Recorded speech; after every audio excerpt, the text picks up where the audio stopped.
Terima kasih adik Sana yang masih bergabung dalam Berita Bengkulu. Bagi adik Sana yang baru bergabung, kami akan menyajikan 3 informasi utama pada hari ini. Seorang pria di kota Bengkulu nekat bobol minimarket hanya untuk mencuri alat kontrasepsi.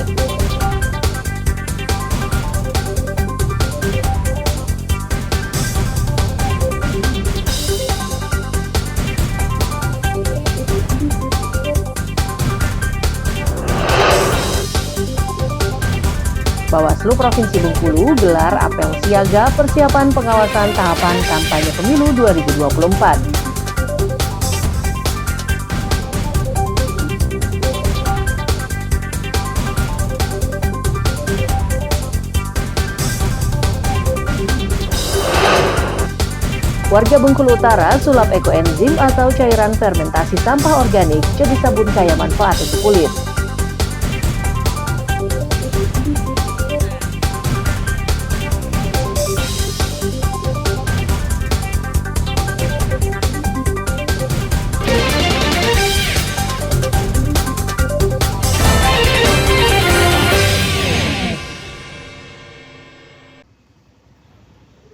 Dinas Kesehatan Bengkulu Tengah mengungkap seorang warga di kabupaten setempat terinfeksi penyakit AIDS.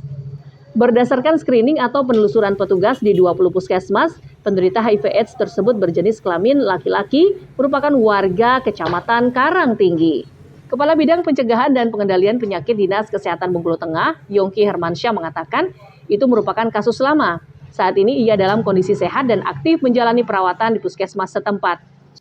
Ini Kabupaten Bengkulu Tengah kita masih tetap satu kasus ya, itu juga kasus yang lama ya, jadi sampai saat ini belum ada penambahan untuk kasus ini. Untuk penanganan sendiri kan itu sudah lama. Ya, penanganan sendiri yang bersangkutan yang terkonfirmasi mengenai HIV itu dalam proses pengobatan. Jadi dalam proses pengobatan yang bersangkutan dalam keadaan sehat sampai saat ini, yang kami harapkan untuk tidak terjadi penularan kepada orang lain yang ada khususnya di wilayah Kabupaten Bengkulu. Dalam upaya pencegahan apa gitu? Ya, jadi upaya pencegahannya itu intinya hindari untuk kontak langsung kepada faktor risiko yang bisa menyebabkan itu. Jadi tetap hati-hati.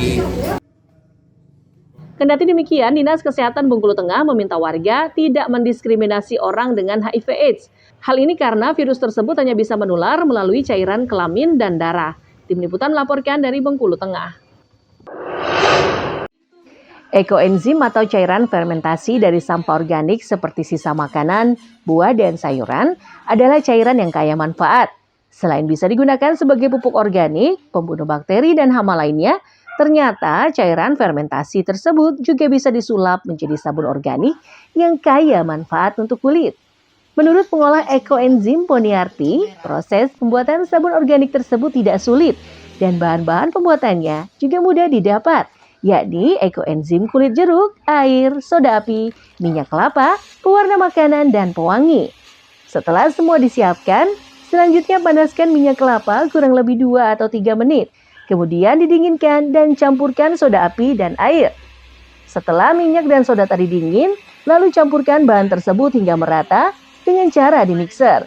Kemudian tuangkan ekoenzim, tambahkan pewarna dan pengharum secukupnya.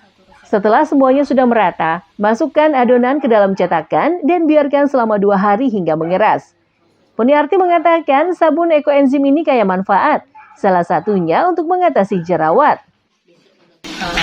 Ekoenzim ini dibuat dari bahan dasar limbah rumah tangga, terutama dari buah, bisa sayur, dan manfaat ekoenzim sendiri sangat baik untuk tubuh kita, untuk lingkungan, untuk sebagai bahan pupuk juga bagus. Selain itu sebagai antiseptik karena mengandung antioksidan karena berbahan dasar dari buah ya, kulit buah. Dan untuk manfaat ketika dibuat sebagai sabun itu bermanfaat bagus untuk kulit kita, terutama kalau ada kulit yang berjerawat pun bisa kita pakai, dan ini sangat aman, tidak ada efek samping apapun ketika kita pakai. Sementara itu, Putu Srianti yang juga telah mencoba mengolah ekoenzim untuk merasakan manfaatnya, cairan yang diolahnya ini bisa dijadikan sebagai bahan alami penghilang bau tidak sedap. Ibu sendiri udah pernah mencoba ekoenzim untuk di rumah ibu nggak sih, Bu? Untuk ekoenzim ini sudah saya coba, untuk di comberan sudah, dan pembuatan pupuk ini kemarin kan berbau tuh. Saya tuangin ini, baunya hilang.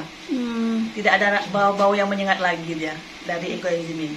Itu udah berapa lama Ibu coba pakai ekoenzim untuk menghilangkan bau di... Udah 3 bulan. 3 bulan pemakaian. Sampai sekarang nggak pernah lagi tercium wangi-wangi tidak sedap Enggak, itu ya dari yang pembuatan ini nggak lagi.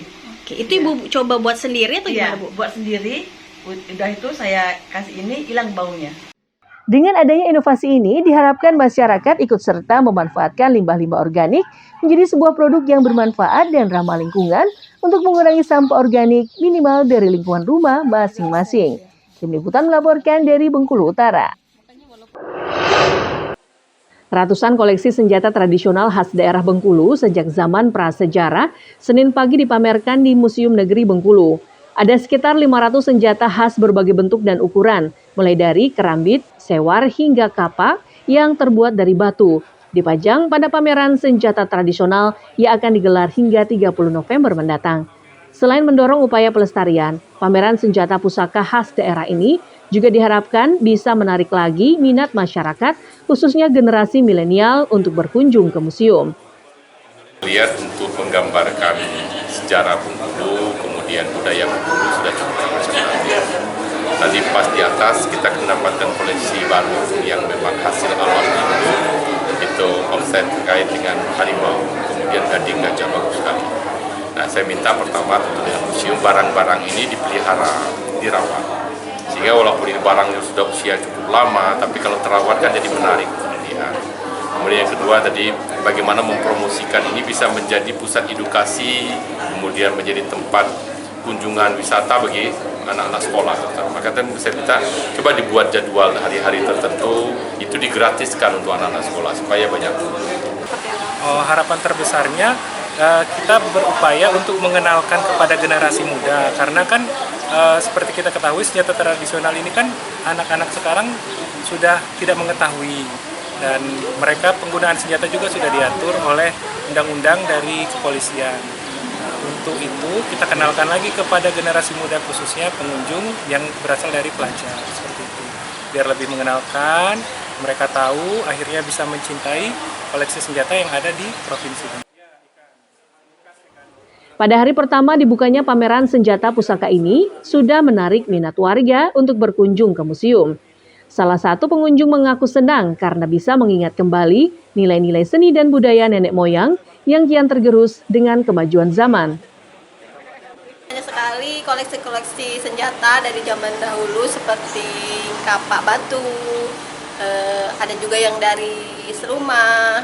Ini bisa jadi kita jadi tahu bahwa setiap daerah itu punya senjata masing-masing, senjata yang dipakai dulu, dan itu bisa mengedukasi masyarakat.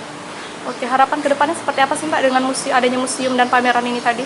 Harapannya pameran mungkin bisa lebih digiatkan lagi karena memancing pengunjung untuk datang dan karena selama ini mungkin antusias masyarakat itu masih kurang karena mereka tidak tahu apa aja sih yang ada koleksi di dalam museum, khususnya anak-anak ya, bisa mengedukasi anak-anak zaman sekarang, anak kecil dari SD, khususnya anak SD.